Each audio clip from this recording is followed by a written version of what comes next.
Hello, everybody, and welcome to Bolivia Political Crossroads. Today is Saturday, June 19th, 2021. Good morning, Ernesto. Pleasure to be with you once again. Oh, good morning, Paul. Yes, I'm very glad to be with you and sharing this winter. Well, it's not winter yet officially, but it was a pretty cold night, wasn't it? It's freezing. It's two cold nights, two really cold nights. But yeah, I don't mind it. I like the cold more than I like the hot, so I'm good with it. We start winter on Monday, the 21st. Right, that sounds right. June 21st, officially. Which is the new year. It's also yes, it's a holiday, a local holiday. It's a local holiday, exactly. Yep. And we're still on vacation. For those that don't know, winter vacation here usually starts the end of June and runs into mid-July. Right. The coldest, which is during the colder part of the year. And this year they moved it up to it was what, like May? No, it was around June 1st. Right. Does that sound about right? Yeah, that's the first day of June, because of, first of all, it was cold. Or no, it was cold. I wasn't here. I was traveling. And then because of this third wave and all the COVID cases, and I guess for safety reasons. But now it was supposed to be 2 weeks, and they extended a week, and now they're extending another week. So the kids are getting at least a month-long vacation. So we'll see how long this keeps up, because the case numbers are still not. Seems like they're starting to go back down. Unquestionably, we were talking about this before we started. The third wave, in terms of numbers, deaths, and maybe even in mortality rate, is have been the highest. Correct? Yeah, definitely, by far. So, yeah, not fun stuff.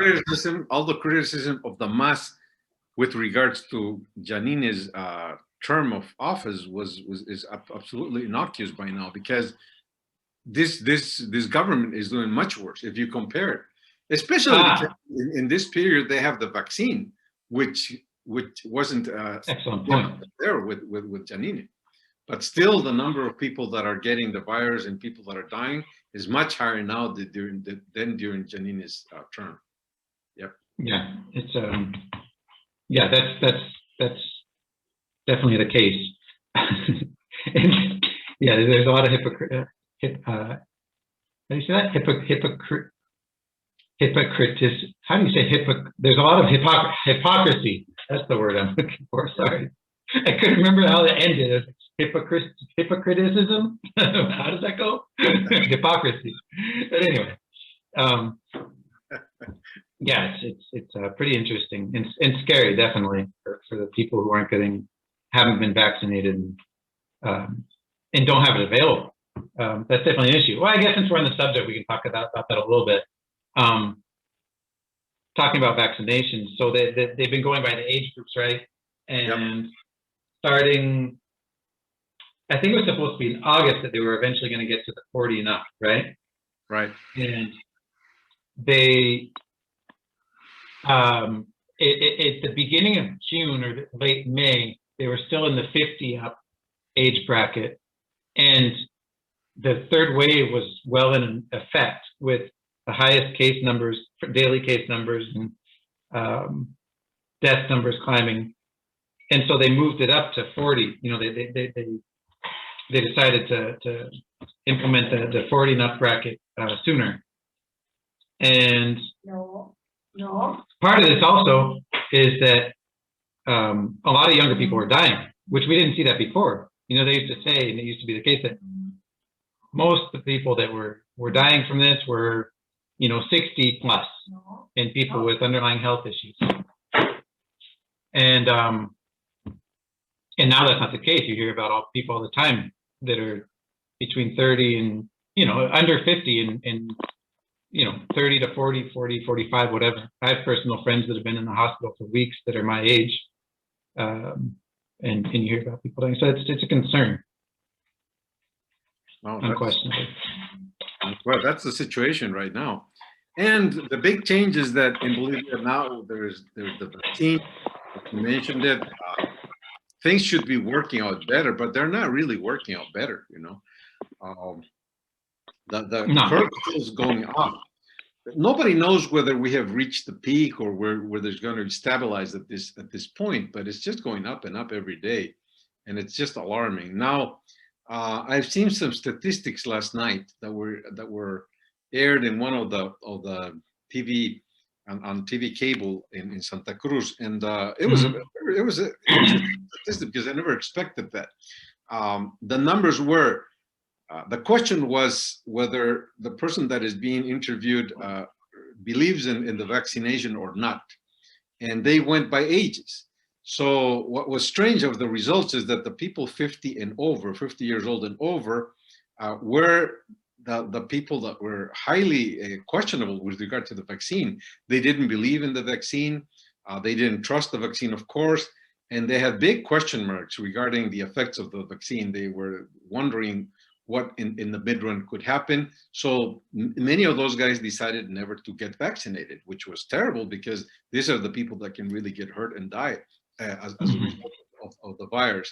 The younger people, very strangely, in my view, were the country, were the most accepting people of the vaccine, and because they relied on science, and the conclusion was that it didn't matter which vaccine because the question went over and said, which one you prefer?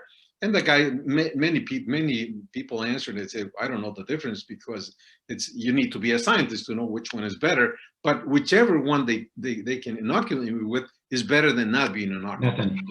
Whether it's the Chinese or the American or the whatever, just put me on a vaccine and I'll be more tranquil than without it.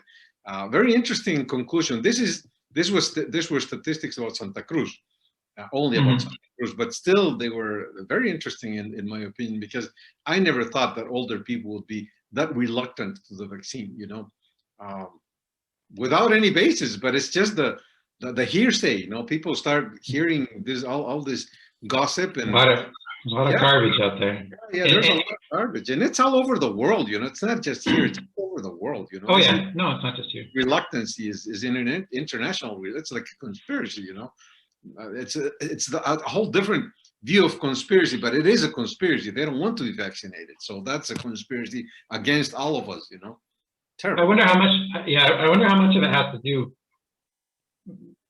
with the idea that, I guess, younger people have more to lose in terms of if the virus kills them, they've lost more years of life than somebody who's 50 plus, and how much that influences people's decision. I don't know, but I mean, if I ask you, I mean, you've got a good 20 years on me, and I'm sure if I asked you if you wouldn't mind dying tomorrow, you'd be very against it. So I mean, I don't think it has that much of a, the average person is whether they're 30 or whether they're 60, is probably just as concerned about, excuse me, a premature death. So probably not so much, but that goes into something interesting. I was talking to a friend the other day, and he's in his mid 70s. And he said, and he made up, and this point's been made before by many people. They said, why are they vaccinating the older people first? Because, like what I just said, we have the least to lose in terms of potential years left of life, right? And second of all, retired senior citizens don't need to be out on the streets. They're not working, so therefore they're less susceptible to contract the virus. So why aren't they starting with people that are 20 or 25 or 30 to 50 or 55, whatever? And it's an interesting question, right? But way to look at it. Yes, I haven't thought about it, but it has a point there, because the transmitters of the virus are the younger people, not the older people. Yeah. Right? Yeah. They are the people that don't have the asymptomatic are the younger people. Those are the dangerous guys. Yeah. Whenever I see younger people around me in tribunals, I get scared because I see as a potential contagious guy. Spreader. Yeah, they're all over the place, and they're just like little viruses. They're walking around, and they get close to you, and I get very nervous because they are. You never know who is or who is not carrying the virus, and many Mhm. of them are asymptomatic. And I think your friend has a point there. If you would vaccinate all of those guys, the virus would really reduce very importantly. But then Yeah, again, how do you vaccinate them? If well, according to the statistics, that's the range of age that is interested in being inoculated. So maybe it would be successful. I don't know. But good point. Very good point. Your friend is had made a good point there. Yeah. yeah, it's something to think about. And but you know, there's so much going on with this. They're I guess they're getting more people vaccinated. There's it's so sporadic the the available supply of vaccines and the way they're coming in, that they aren't coming in on schedule and blah blah blah. So they just the government definitely has to improvise a bit. And I've said this before. I don't hold that against them so much, because if they make contracts to acquire vaccines and the supplier doesn't fulfill the contract, then what are they going to do? They don't have much of a choice. But I mean, there are some things that are. I was listening to Valverde the other day, Uh-huh. and I've seen this elsewhere as well, where you see this on you'll see somebody on Facebook and what's up that, oh, I'm in such and such place where they're doing the vaccine and there's no line. If you want to get vaccinated, come here because there's no line right now. And that's right. That's a rare thing here, right? There's lines for everything all the time.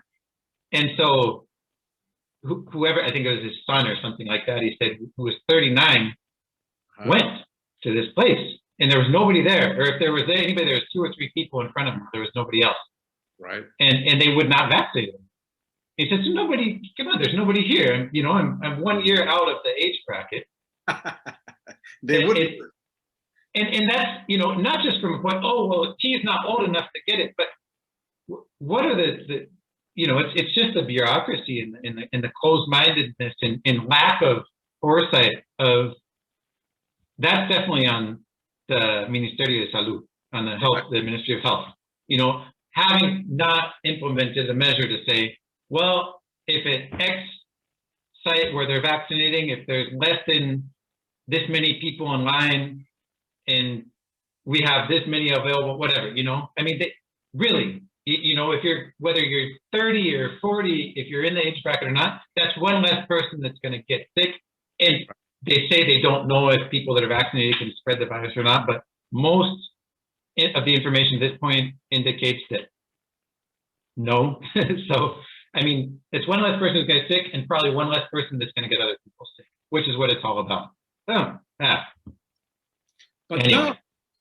a big twist in the policy of vaccination has undertaken, right? Because up to a week ago or something like that, only the federal the central government handled the vaccination process.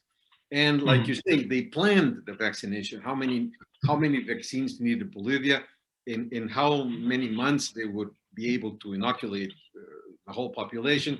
There's a whole plan for that. But like you said, since the vaccines are not arriving on time because of whatever reason, but mainly I would imagine that it's because the supplier is not abiding by the contract because he can't do it. They have opened the door so that the municipalities can do it, the local, and that's going to be a big problem because I see that the local governments are very excited about this whole thing, and like the mayor of the city of Santa Cruz, he's so excited he just wants to get together with other mayors and pool money in and bring all these vaccines to all this to Bolivia. What's going to happen in the end is that we're going to have too many vaccines. The problem wouldn't be in having a number of vaccines if they could store the vaccines in adequately, many months adequately. But that's a big question, because you need the storage needs to be fairly proficient because you need to be in certain temperature and stuff. It's hard to keep those many months, I would imagine, because and I think that's what's coming, because I think that by July, the end of July or the beginning of August, you're going to have all these vaccines coming in from the central government and all the vaccines from municipal, from the local governments are going to come in. So you're going to have a number of vaccines that are going to be too many, I would imagine. I don't know if that's true, but I can see it coming very easily because we're not too many people in this country. We're just 11 million people. And well, I hope that there will be incentives put in place for people to get vaccinated. They do this already in other countries. Private businesses offer discounts or special offers to people who have a vaccination card, and everybody anywhere loves a good deal, right? So, I mean, if you offer somebody something for free or half off discount or whatever, then that, maybe that. So if there's an oversupply, and maybe that would help mitigate that.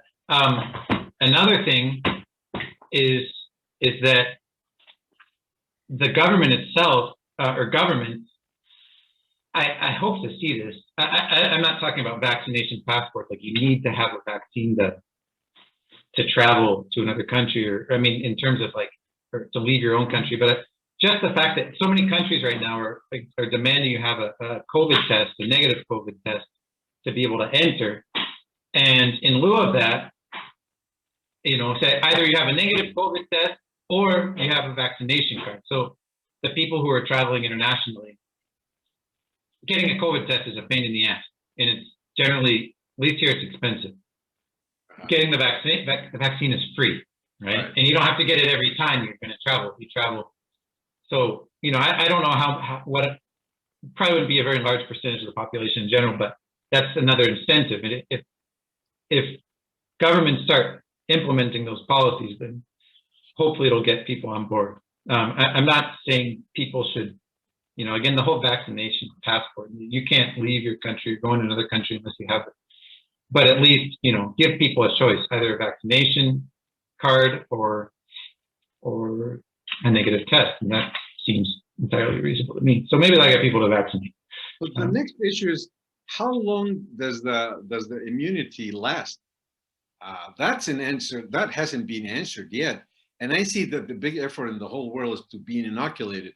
But once you're inoculated, how long will you be immune to the virus? We don't know that yet. So we'll probably have a better answer a year from now.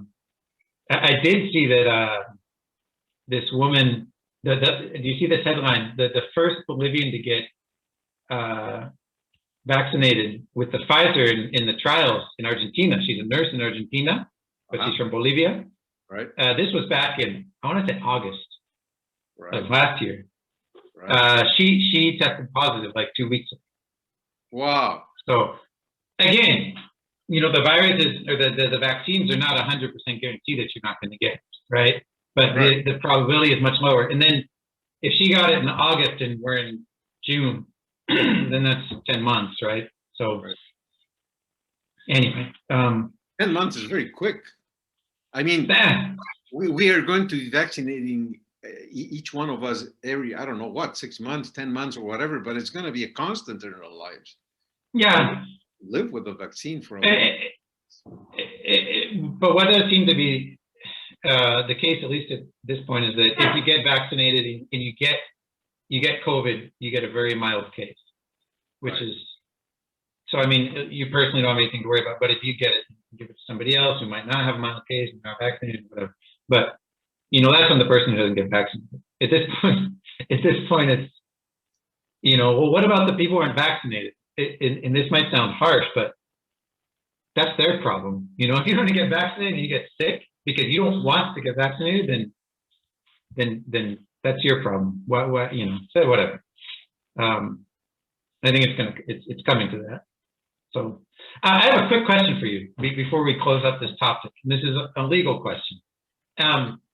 Touching real quick on, it's been in the news, and I don't want to blow it out of proportion or anything, but there have been recent scandals with people, I guess you could say high profile citizens that Evo Morales' daughter, the minister de Castillo, his wife, and the Blanchipa, how do you say that in English? She's a state prosecutor, or Attorney General. Yeah, it's Attorney General. Okay, Attorney General. His daughter. Well, the three people I just mentioned that are all directly linked to the highest up people in the government got vaccinated when they weren't supposed to, right? Outside of that age range. And when the authorities are asked about this, well, what are we going to do? What measures are going to be taken? They say the people who got inoculated aren't responsible. That it's the people who gave them, who administered the vaccine, that need to be dealt with, or sanctioned or prosecuted or whatever. And that seems crazy to me. The question is whether that's right or not. Whether it's right or not, and I mean, the obvious thing here, whether it's right or not, is that if I'm just a nurse or a doctor at a hospital or a clinic or whatever, and Right. somebody sends in Evo Morales' daughter, Evo Morales being like the most powerful person in this country, Right. and says vaccinate this person even though she's not supposed to, am I going to say no? No way. No, because I'm going to lose my job or I'm going to be persecuted or what? I mean, and now they want the people that need to be sanctioned are the ones. I mean, it blows my mind. So again, but going back to the legal question, it's I'm curious as to what you have to say about it. Well, there's a crime related to this, and it's exactly what you were touching on. It's the influence. Whenever an authority influences for something to happen on his benefit, then that's a crime, right? Mm-hmm. And this is the case. Exactly, this is the case. But it's sort of tricky in the case of Evo Morales, because at this point, Evo Morales, you cannot say that he's an authority. He's not. He doesn't receive a salary from the government. Right. So it'd be hard. But I mean, with the other with Lanchipa and with Del Castillo, that's easy because they're both authorities. And they're also about as high up as you can get, right? Sure. Yeah, that's easy because that shows directly that they're influencing the nurse in order for his daughter or his relative to daughter and wife. Yeah. No, that's easy. In the case of Evo, it's more tricky because again, he's not a member of the executive power. He's not a member of the legislature. He's nothing. Apparently, he's just a regular citizen, but he's not. We know he's not. So, in a court case, you would have difficulty getting Evo involved in this.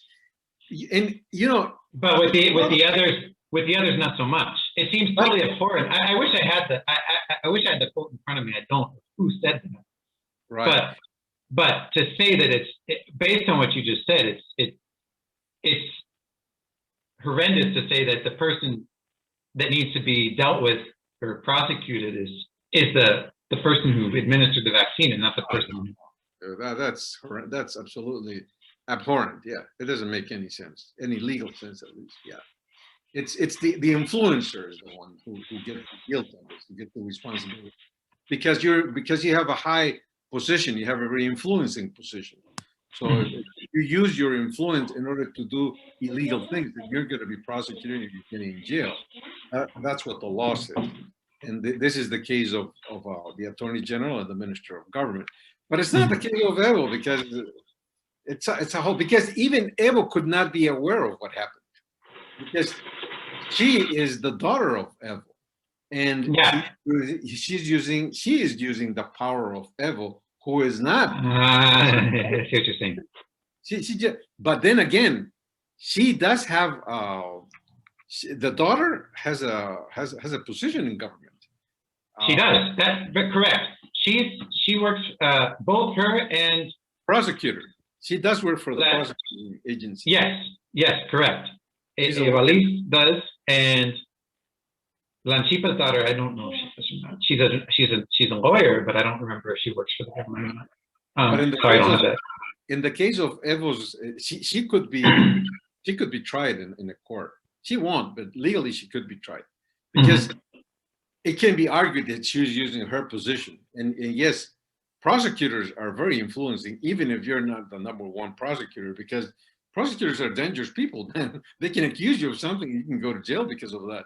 So yes, she's probably, she can be prosecuted herself, because it can be argued that she used her position in order to influence.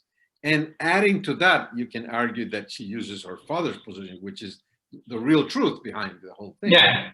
But it's going to be, it could be a complicated case, but you can get hit. You can get her in problems, because she's a member of the executive power, well, of the prosecutor's office in Bolivia.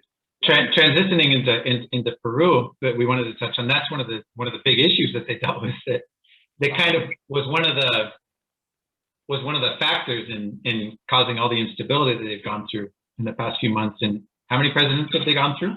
3 or 4 in the past year? I can't, yeah, many. I don't remember the number, but they are living a very unstable situation, very unstable. Yeah, and that was one of the factors, the vaccine gate, right? Yeah. In Peru, which kind of was one of the detonators for that. You want to go into that? Yeah, let's get into the Peruvian border, because we're so close to Peru. Might as well speak, especially because of the influence that Peru can have on Bolivia, especially if Castillo becomes president, right?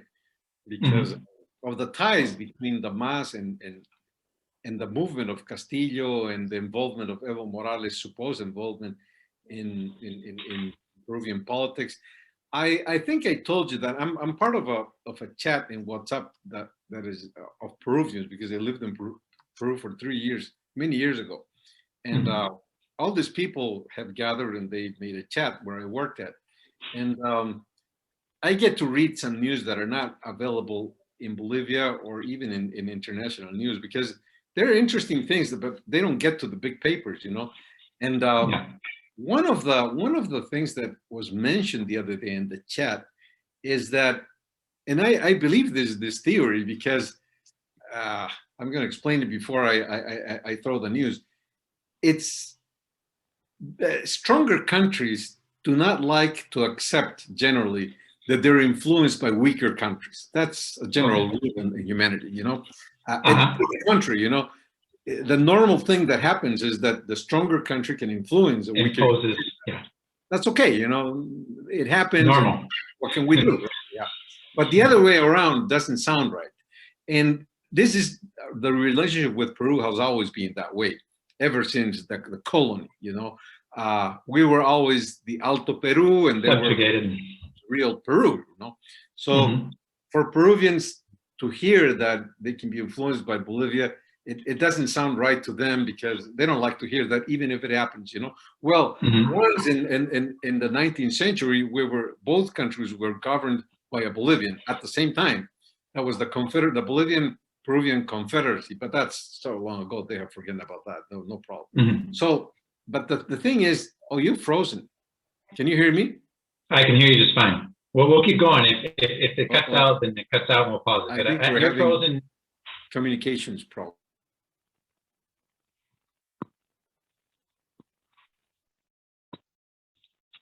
Okay.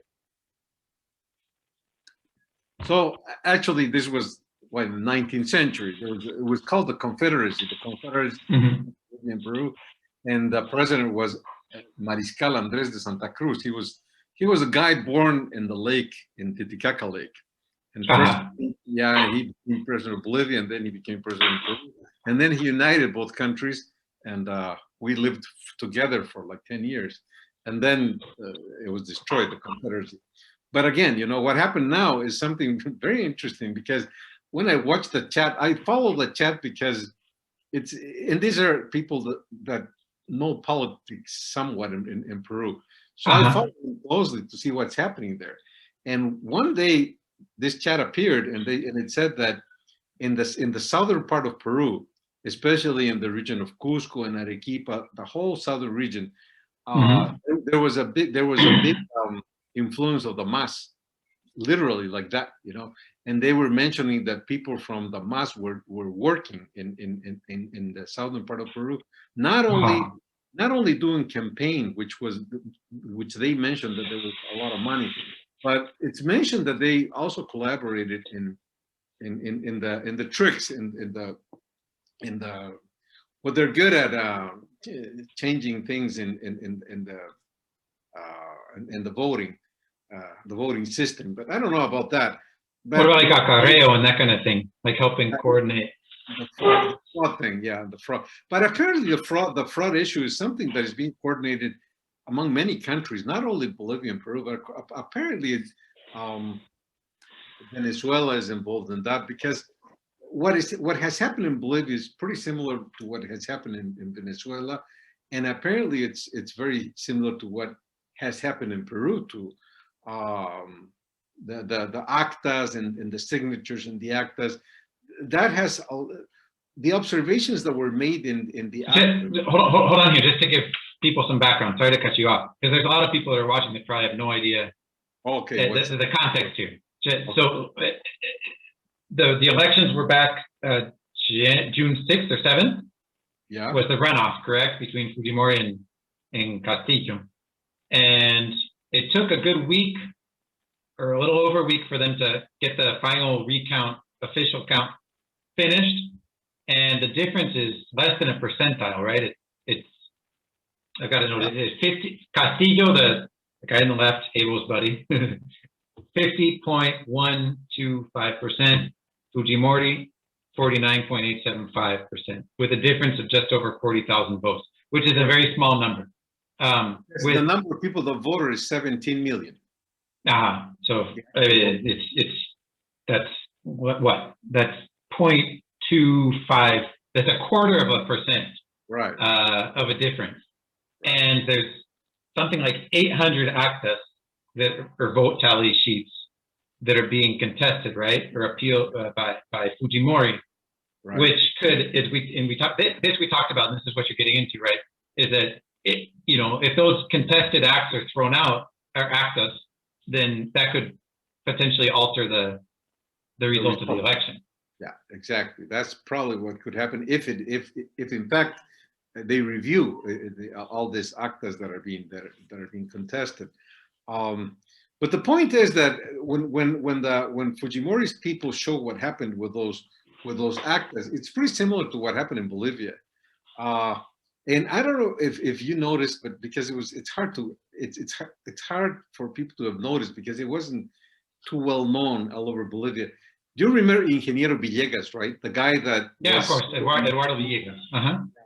Eduardo Villegas wrote a post. I think it was in Twitter. This is like 2 weeks ago, or maybe 3 weeks ago, when the vote had just finished, and there was talk about fraud in Peru, and apparently he did work on the Peru thing, and doing some research on the voting system in Peru, and he wrote a tweet which said that he was going to reveal some interesting analysis, a result of his analysis, because he had found something pretty similar to what happened in Bolivia, and he never spoke again. He never opened his mouth again. Something happened there, because he announced that he was going to publish some stuff. Never published. Never said anything about this whole issue again. So, yeah, things have been happening here, and I don't know what exactly happened in Peru, but it doesn't sound right.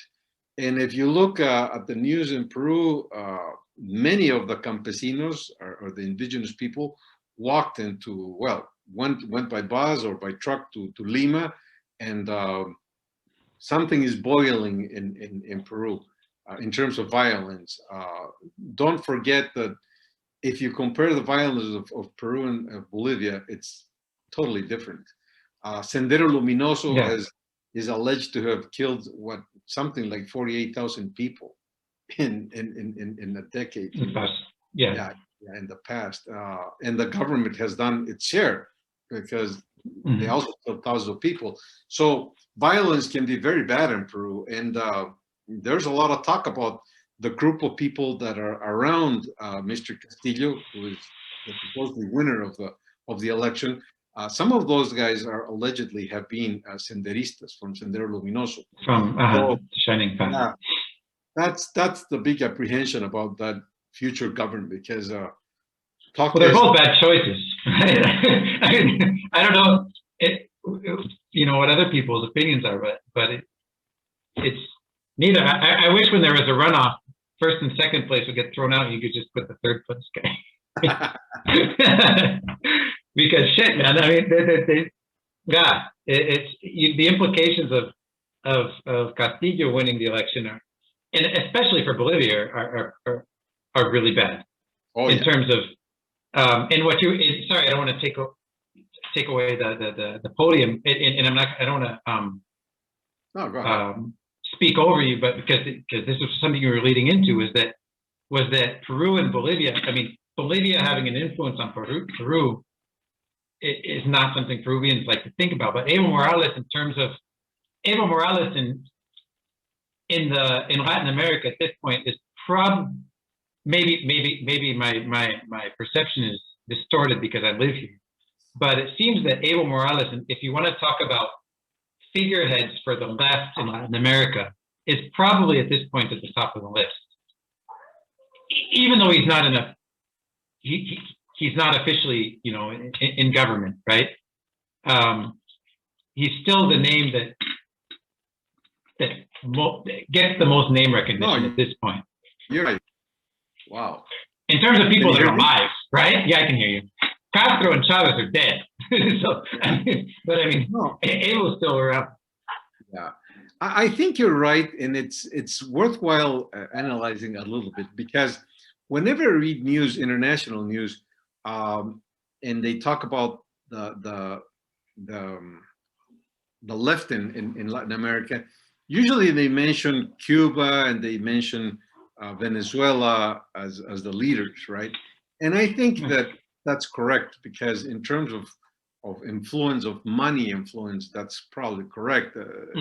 It's Venezuela that has exported the revolution, quote unquote, the socialist revolution, to many Latin American countries, and they're still doing it. And it's the money from Venezuela, it's the know-how from Cuba, because the Cubans for decades have been training all the strategies in order to export the revolution. So it's money on the Venezuelan side, which today there isn't too much of it either. And on the other side is the know-how. The know-how is Cuban. And really, Bolivia doesn't have too much to say on that issue. But you're right. I think that Evo Morales is the figurehead, is the ideological head, is the visible head, and it's the exportable head, because there is something very interesting about Evo. It's not that Evo is interesting; it's something interesting with him, right? And it's his indigenous background. That is something that cannot be questioned in the world. They can talk about Evo having problems with corruption or whatever, but that's something that is undisputable, is that he's an indigenous guy, Right. And if we talk about Maduro is right. No. Well, so Ortega,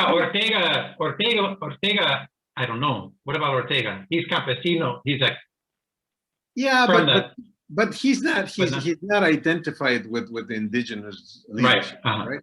Yeah. He's the Sandinista. He's a former guerrilla man, and everybody remembers him as that, but not as an indigenous guy. And I think that at this moment in life, in history, nobody in the Americas is the more prominent leader of the indigenous people than Evo Morales, and I think he knows that pretty well, and he plays his card excellently well, because you can say anything about Bolivia, that it's small, that it doesn't have money, that it's little influence, but the figurehead of Evo Morales is accepted everywhere in the world, because if anybody in Europe thinks about the Americas and the indigenous people in Americas, who do you think about? There's nobody else to think about. The embodiment of the indigenous American is Evo Morales in the whole world. So he takes advantage of that very well. And that's his influence. It's a personal influence, It has to do a lot with the racism era that we're living at this time, because the world has become very racist, I think, everywhere. In the US, in Europe, in Latin America, everywhere. Racism is on the surface of the political arena. And I think that Evo Morales is surfing pretty well, because he identifies the majority of Bolivians, which are indigenous, and he's a good political player, and I'm sure he influenced in the south, in southern Peru. Whether he did work in Peru officially with his party, well, not officially, but whether he worked technically with his party in Peru or not, I think he influenced a lot of people in southern Peru, because people in southern Peru are just like in Bolivia. They're Aymaras and they're Quechuas, Yeah. and they probably feel um, tied to him, politically and racially, and that's not surprising because he's the leader of the Aymaras and the Quechuas in the Americas, and interesting because it puts Bolivia in a different situation, it puts Bolivia as an influencer in Mhm. in a group of nations where Bolivia is not the most influencing country by no means, Yeah. except by this means, But even in the Andean region, because I don't know if I ever mentioned to you, but I used to work in the Andean Pact when I just started working in my 20s, Mhm. and well, the bigger nations were all of them. I mean, Venezuela, Colombia, Peru were the big nations, and Ecuador was not too big, but the smallest of all these nations in the Andean Pact was Bolivia. We Uh-huh. did receive a special assistance from the big nations in the Andean Pact in order for us to develop to reach the level of Peru, Colombia, and Venezuela, for example. Mhm. There was a policy that was directed towards Bolivia and Ecuador, which were the least developed countries of all these countries, of the Andean Pact. So Mhm. yeah, unquestionably, the situation of Bolivia in the international arena is of a very small country with very little to influence other countries. But Evo Morales, Right. in this way that you mentioned, has changed that because his personality and especially his extraction of an Aboriginal American is so important because, well, he's the most notable indigenous guy in the Americas leading this revolution, and he's still leading it. Yeah, he's still leading it. So yes, and there's something else that is very interesting that I spoke with some people last week about this. If you analyze, well, I don't know if it's the elected president yet, but the first guy in the tally in Peru, Castillo. Castillo. Yeah, Uh-huh. Castillo is an unknown, and he really doesn't come there. He doesn't reach that position as the indigenous leader. He becomes the indigenous leader in the process because actually he's the leader of the teachers. But also, I don't think he's the leader of the unions of the teachers for so many years. Apparently, there was a leader before that, for some legal reasons, he's not on the job, and this guy like overtook the job after Okay. the big leader, and then sort of in a way of a lucky strike, he became the candidate and now the president to be. So, in short, he doesn't seem to have the political abilities of Evo Morales. That's a comparison that was made in the conversation I had recently, and that's true. Because if you Mhm. look at Castillo, he really looks very amateurish in politics. Whereas Mhm. Evo is a political animal. He's just wherever he's at, he's always going to be very. He behaves like a very, and he is a very seasoned politician. So Yeah. yeah, that's going to be like you say, the influence between Bolivia and Peru, whichever way it goes first, it doesn't matter. But it's going to fortify the MAS in Bolivia, and that is preoccupying because the MAS is it's not a democratic expression in Bolivia. That's the No. problem with the MAS. It's not the indigenous people, the influence or the growth of the indigenous people, the progressing of the indigenous people in Bolivia. That's positive.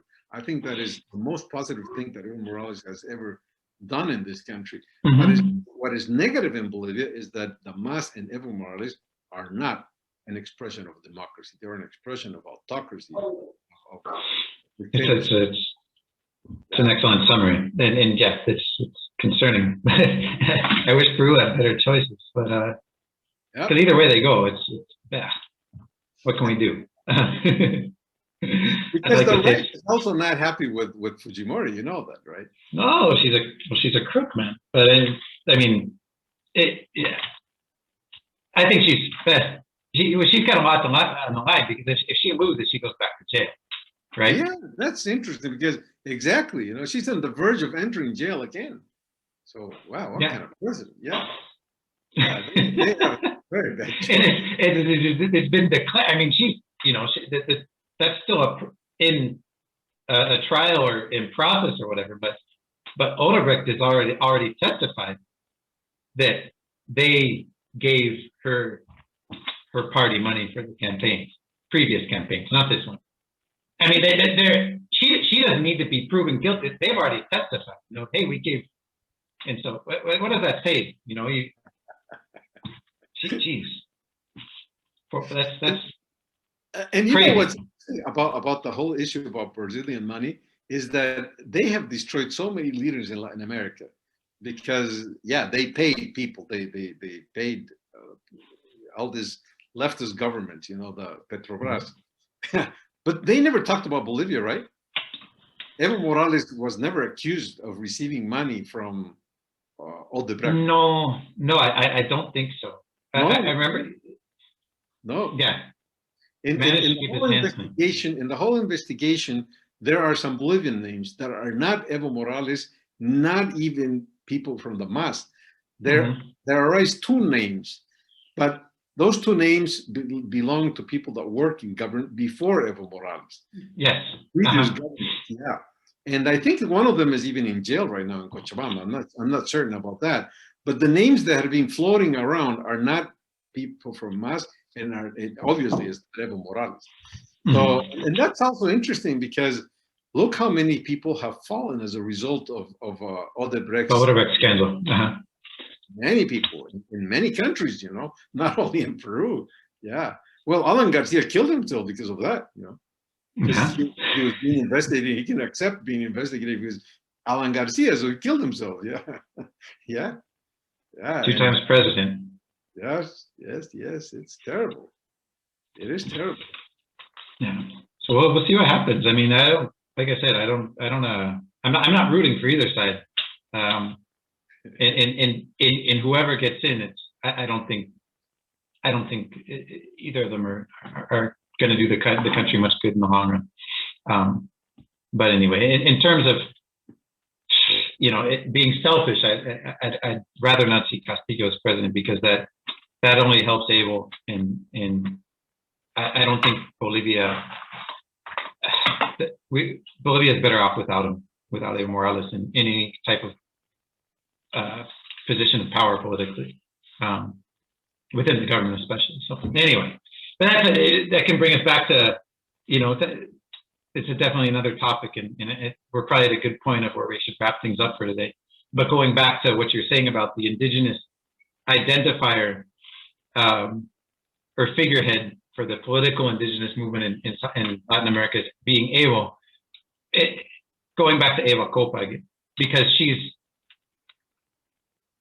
comes from, and I don't know if she identifies, she doesn't have I don't think she plays the indigenous card like Evo does by any means, but she represents an entirely different, an emerging demographic that's very powerful and influential, which is the young middle class, on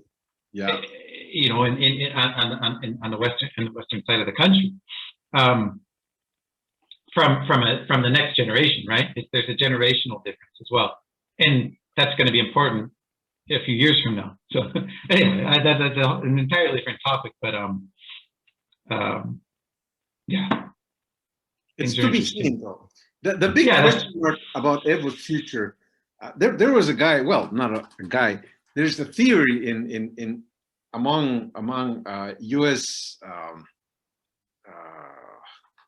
People that are involved in marketing, political marketing in the U.S. There's a big there was a name for this, and it's called. The first time I heard it, was back in the 90s, and this guy came to Bolivia, and we were working with some Park Avenue enterprise in marketing, and he told me, well, there are some politicians that have Teflon, like in the sartenes, right? Teflon, yeah. Right. And nothing sticks. and that's correct, because there are some people that really have Teflon, because you can accuse them of anything, and it just won't reach them, The perfect example of that at that time. Trump and Abel. Now that's one of the things. That is exactly, but at that time the example was Clinton, because no matter what you would accuse him, he'd still be so popular and so likable and among women, so desirable or whatever, But it's interesting to see how some people have this Teflon to their benefit. Evo has Teflon, there's no question about that, because he's been accused of everything under the world. He's been accused of being a drug trafficker, a drug producer, a coca producer, a pedophile, everything, But if you put him in to a vote, he'll win. He'll always win. It doesn't matter, because it's either that he is Teflon and his personality is so quote unquote great, or it's political racist. You put racist politics. That it doesn't matter what he's from your team, and no matter what you say about the head of your team, that's your team. So you're always going to vote for your team. I don't know which one it is, but it's that, But now there's a big question mark that arises in the latest in the latter weeks, and it's the whole issue about Murillo. Murillo being the former minister of government from Mrs. Yanez that was in government for a year, and Murillo was strongman of the regime of the government, and like a Quintana. Yeah, and Murillo got involved in some corruption because of the import of gases, tear gas, tear gas for the Bolivian police, and apparently there was laundering, there was money laundering. Yeah, there was price gouging and money laundering. Yeah, and he was caught in Miami, and he was imprisoned, at least preventably, until he has an audience. I think a hearing that is going to be on the 9th, 8th of July. But everything seems to lead us to the point that he's going to negotiate with prosecutor's office. It's not the prosecutor, right? He turns, what do they call that, state's evidence and enter witness protection. Right. The question is, what evidence that he has? That's interesting, because apparently what he has is evidence against Evo Morales, and that's another test for his Teflon, because apparently it is very heavy. I don't know, but there was a lady a journalist from Cochabamba that just published in the chats in WhatsApp, or maybe even in which is the same, in Facebook. But she did publish something that said that the guy Murillo, when he was in government, in the ministry, he apparently called the big shots of the police, and remember at that time the police was backing up Giannini, and so all these guys, especially the police people, were very scared of Evo Morales coming back to government, because they have been instrumental to his fall down. So apparently called them and gathered a lot of information against Evo Morales, and apparently what happened is that this policeman gave him all this information under the belief that he was going to initiate a process against Evo in the near future, quote unquote. But he never did it. He never did it, and he grabbed all this information as a safe policy. As a safe, a safeguard or guarantee. Right? Yeah, as a safe future. So he's using it apparently. This is the version of this journalist lady in Cochabamba. We don't know if it's true, but it sounds something logical, because if anybody knows about corruption in Bolivia, especially in the drugs issue, is the police, because the police are in charge of the fight against drugs, and they would have facts if there are facts, and it seems credible that they would give all these facts to Murillo, because they need to protect themselves. I mean, the police. So they gave all this facts to Murillo so that Murillo could use them against Evo Morales, but he never did it. He flew the country, but he still has the facts, apparently. And apparently this is something that he's giving to the U.S. authorities in the federal courts. in the investigation. Let's see what happens. That's the Yeah. big question mark, because if it actually is good information, which it should be, because if he is going to get into the witness protection program, is because that the information he gave is good information. They wouldn't be fooled with information. They have the time to review the information in order to accept it. So if they do accept it, it's going to be good information. And if it's good information, presumably it's against Evo. And if it's against Evo, will Evo have the ability to maintain his tough line with this new attack? That's the future. We'll see. Then maybe what, July 8th or 9th. Well, won't be by the next time we do a program, but hopefully we'll see sooner than later. Right. It's interesting. That's definitely one of the things I've been keeping an eye on, and it's really interesting to speculate or think about what could come out of that. So I guess we'll see. Yep. Sure. All right. Well, hey, this is I think this is a good place to wrap things up. And thank you to everybody for sticking with us, and we'll see you next time. We'll see you next time. It was a pleasure to talk with you again. And well, we should be having the program again in, I don't know, in 2 weeks, do you think? Yeah. 2 weeks. 2 weeks. Every 2 weeks seems to be working well. Okay, great. Until next time. Yep. Have a good weekend. Enjoy your New Year's. Happy New Year, everybody. Bye-bye. New Year's. Bye-bye.